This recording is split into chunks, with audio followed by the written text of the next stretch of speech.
Time in has become a bit more common a term over the last 5 to 10 years, and the reason is that our new understanding of growing brains supports it.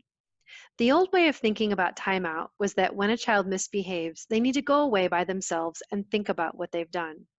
It sounds good in theory, and it's probably what was done to you when you were growing up, even if you hated it. Timeout is based on behaviorism, which says that learning happens through conditioning, positive or negative reinforcement. So in other words, if you reward, quote, good behavior and you punish, quote, bad behavior, children learn what's appropriate or not. But this theory is missing 3 important concepts. My name is Rebecca Thompson Hitt, and this is the All Relationships Can Heal podcast. Today is Time In Tuesday, and we're talking about the idea of time in, both for you and your child, instead of time out, and why that matters.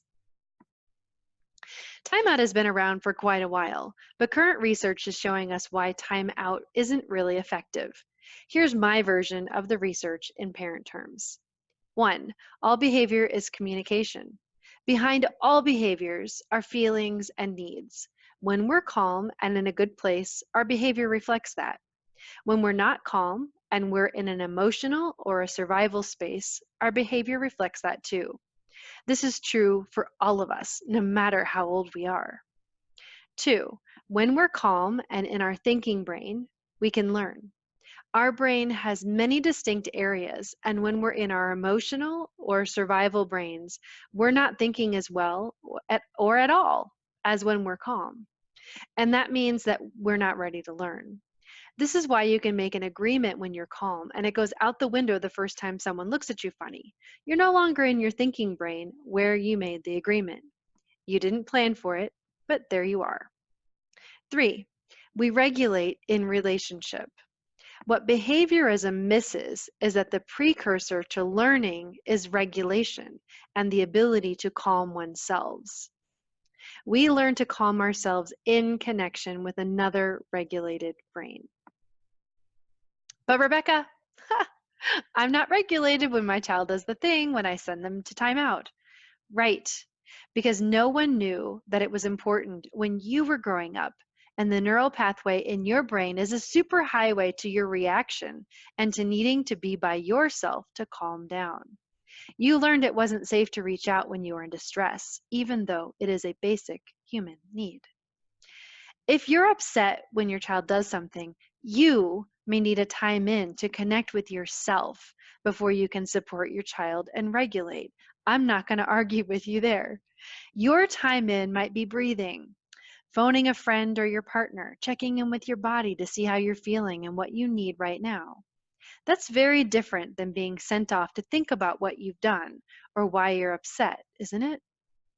And your child needs the same thing. Once you're more regulated, your child needs you to help calm down and return to their thinking brain. But guess what? Did you know that you can actually co-regulate with your child? It means that you can both calm down together. Think of a little baby nestled on your chest. As the baby calms, you relax more. As you relax more, the baby settles more. Can you feel that feeling? That's co-regulating. You're helping each other to regulate and calm your bodies, your brains, and your nervous system. The same can happen with your kids when you recognize that they're dysregulated. If one person is dysregulated, it means that on some level, everyone is dysregulated. What happens when you ignore the behavior, but not the child, as Brian Post suggests? If you can see that your child is having a hard time, not trying to make your life harder, you can both slow down and snuggle in for a time in together.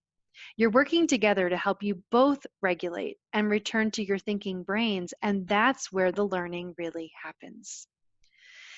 We've been taught that we need space when we're upset, and sometimes that's true. And sometimes our kids need a little space. But what they need most is responsiveness and someone to help them navigate their emotional upsets so that they can come back into the safety of our relationship where learning happens the best. When calm is back for everyone, talk about what happened. And that's a really important piece. Sometimes boundaries are needed, and we'll talk a lot about that in future episodes. But the first step in the whole process is to regulate through your connection. And that might be your connection with yourself first. Next time something happens with your child, try the time in to connect with yourself and then a time in with your child, and let me know how it goes. We'll be exploring more about time in, punishment alternatives, boundaries, and so much more every Tuesday. Time in Tuesday is one of the places where healing happens. I'm looking forward to our conversations about it. Tomorrow on Wisdom Wednesday, we'll be talking more about regulation and what that really means. And I'm looking forward to sharing more with you tomorrow.